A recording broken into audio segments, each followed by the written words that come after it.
মানে সুপ্রিম কোর্টের শুনানি দেখে যা বুঝলাম, ডাক্তারদের তর্ক একটা সবচেয়ে বড় পয়েন্ট হচ্ছে নারীদের ক্ষেত্রে যে একটা সময়সীমা বেঁধে দেওয়া হয়েছিল, সেটা সুপ্রিম কোর্ট কিছু একটা দুতরফকে এগোতে হয়।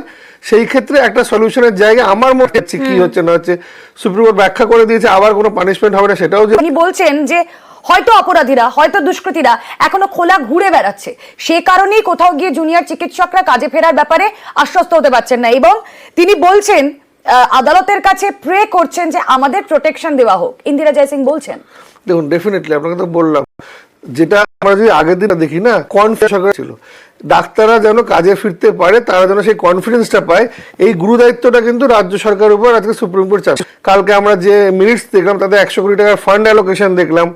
দেখুন এটা বাস্তব বিষয় ছিল, আমাদের এই বক্তব্যগুলো শোনা হোক এবং এগুলো রিড্রেস করা হোক। সেই রিড্রেসের প্রসিডিউর হতে পারে না সিকিউরিটি থ্রেট, সিকিউরিটি ল্যাচেসের জন্য যেরকম ধরুন এই রাত জাগর বা যে টেম্পোরারি আসছে, তো বিষয়গুলো একদিনে হবে না। আজকে সুপ্রিম কোর্ট অনেকগুলো অবজারভেশন দিয়েছে, যেটা পজিটিভ অবজারভেশন। আর যেটা আমরা মনে করি যে যেটা আমার সবচেয়ে ভালো লাগলো সুপ্রিম কোর্টের অবজারভেশন আইনজীবী হিসেবে, নির্যাতিতার বাবা মায়ের যে সম্মান সেটা সুপ্রিম কোর্ট আপহেল্ড করেছে। এই যে তদন্তের গতি প্রকৃতি একমাত্র বাবা মাকে গুরুত্ব দিয়ে দেখা হয়েছে, তারা যা যা পয়েন্ট রেজ করেছে সুপ্রিম কোর্ট সেগুলো কনসিডার করতে বলেছে। এই সম্মানটা যদি আগে তারা পেত তাহলে মানে এত আমাদের মধ্যে যে এই তৈরি তার যে একটা প্রিভেসি, তার নাম উইকিপিডিয়ায় এখনো ঘুরে বেড়াচ্ছে, তার একটা সেই প্রিভেসিটাও যেন কোনোভাবে ক্ষুণ্ণ না হয়, এই দিকটাও কিন্তু সুপ্রিম কোর্ট আজ নজর দিয়েছে 100 বার। দেখুন আমরা আজকে ধরুন আমি সওয়াল করছি, আপনি সওয়াল করছেন, আলোচনা হচ্ছে, সব ঠিক আছে, বাট আমরা বেসিক যে দায়িত্বটা সেটা কি আমরা কাজ করে চলে, বেসিক দায়িত্বটাই সুপ্রিম কোর্ট মনে করিয়ে দিচ্ছে। ডাক্তার যে কনফিডেন্স বিল্ড আপ করা, আপনাকে মনে হয় জন্য সুপ্রিম কোর্টের অর্ডার প্রয়োজনটা হবে কেন? আজকে তো এটা basic liability of the state.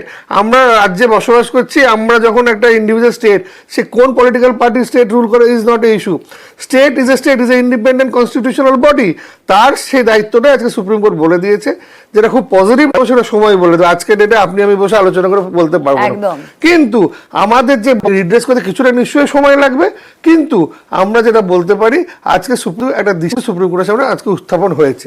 একেবারে আসলে এই দিশাটাই তো শুধুমাত্র জুনিয়র চিকিৎসকরা নন, সাধারণ মানুষ, আপামর দেশের মানুষ, তারা দেখতে চাইছিলেন যে আজ সুপ্রিম কোর্টে কোনো দিশা পাওয়া যায় কিনা। দেখুন তদন্ত চলবে, এখনই চাইলে এক্ষুনি জাস্টিস, এটা তো সম্ভব নয়। এটা একটা প্রসেস, সেই প্রসেসের উপর আমাদের প্রত্যেককে নির্ভরশীল হতে হবে। কিন্তু জায়গাটা ল্যাক অফ সিকিউরিটি এন্ড সেফটির কথা বলছেন, সেই জায়গাগুলোয় নজর দেওয়া হচ্ছে কি হচ্ছে না।